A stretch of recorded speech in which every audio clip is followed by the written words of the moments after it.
Well, it's important to have women in government because we have women in the world. I mean, we know that organizations that value diversity, be they businesses or governments, make better decisions, have more peaceful resolutions. Businesses are more profitable when they have a more diverse leadership team. And why wouldn't our government, our parliaments work better if it had a fair representation of all the people that it needs to serve, men and women alike?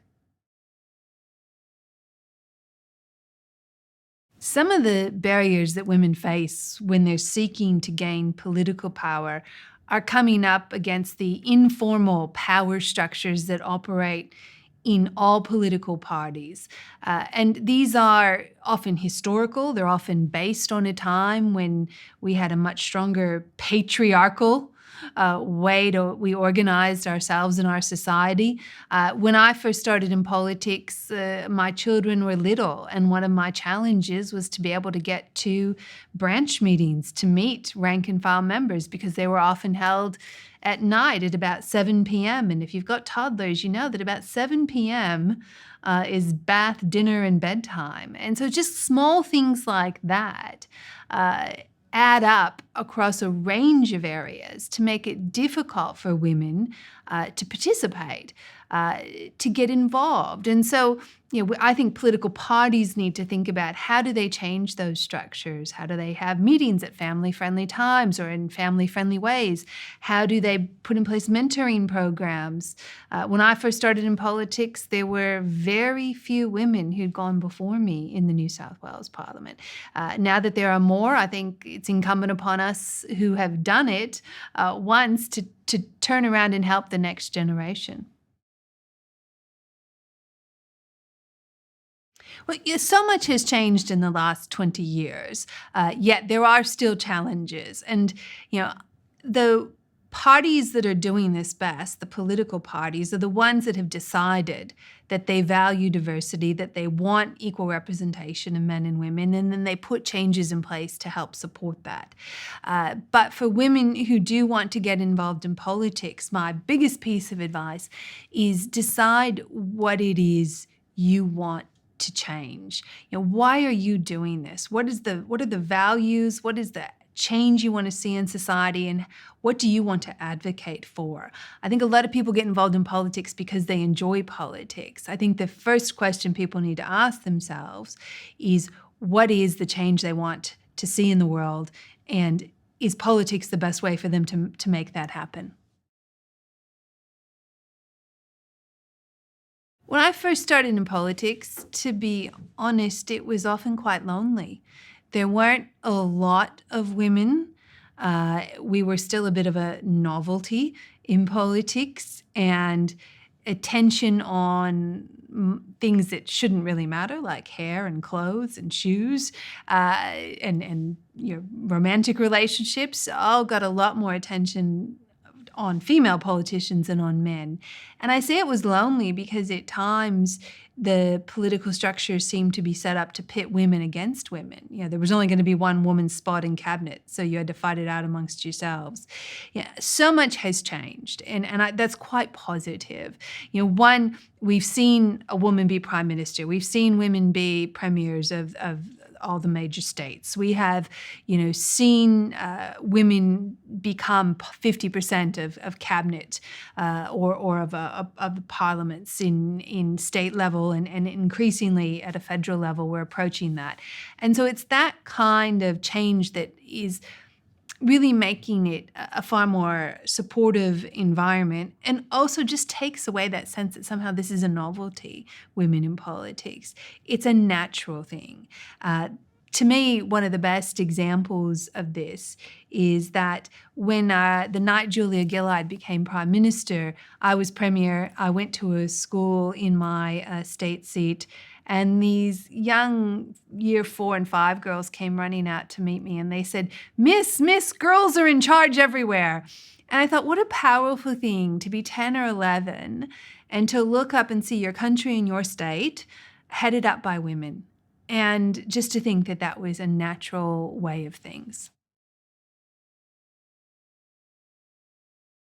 When I had the opportunity to serve in the Senate, I thought, what are some of the national issues I would like to take this opportunity to address? And one that is close to my heart is stillbirth.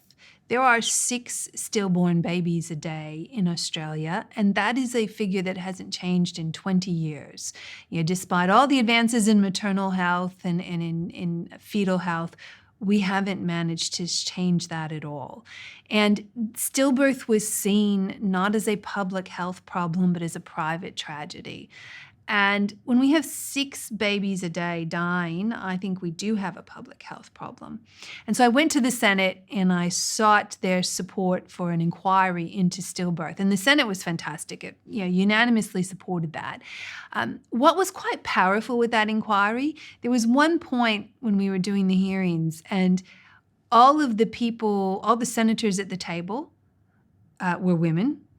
The secretariat were women. All the witnesses were women. Even happened to turn out that day the Hansard recorders were women. And what was amazing about the senators is 3 of the 4 of us there had had a direct experience of stillbirth or of losing a baby. And it just struck me how having so many women in politics meant that what really was a public health issue, something that was happening inside a woman's body, had not been viewed as such, and that it took a whole room full of women's voices to elevate stillbirth into the public national discussion and to urge the government to take action. And now the government is taking action. They've committed to delivering a national stillbirth action plan. They're funding campaigns to a safer baby bundle. They're educating prospective parents and doctors. We're changing the way in this country we deliver maternal health, all for the outcome of saving babies' lives. And I do remain hopeful that in the next few years, we'll start to see what other countries have done, which is a dramatic reduction in the rate of stillbirth. Stillbirth isn't just a private tragedy, though obviously it is tragic, but it has a profound impact across the community. One, just cost. A stillbirth is more costly to the health system, and subsequent pregnancies after a stillbirth will be more high risk and costly. Impact on the clinicians, the doctors, the nurses, the midwives, who are often emotionally traumatized themselves. Sometimes, they lose productivity, they take time off work, some of them even might cut their career short. Then you get into the economic impact across the community. Parents who can't return to the workforce because of the trauma and the grief. One of the stories we heard at the inquiry, a family that had a small business that employed 5 people, they just basically wrapped the company up because after the stillbirth of their child, they were so devastated and couldn't continue. And so there's 5 jobs lost and an enterprise lost. And so, when we have economic studies telling us there's some $600 million worth of economic impact to stillbirth across 4 years, you start to understand and quantify that this is not just a tragedy that happens to a woman and her partner. This is a tragedy that happens 6 times a day with multiplier effects across our health system, our economy, and all the people the family and friends of the parents who themselves feel the grief, the trauma, and the loss.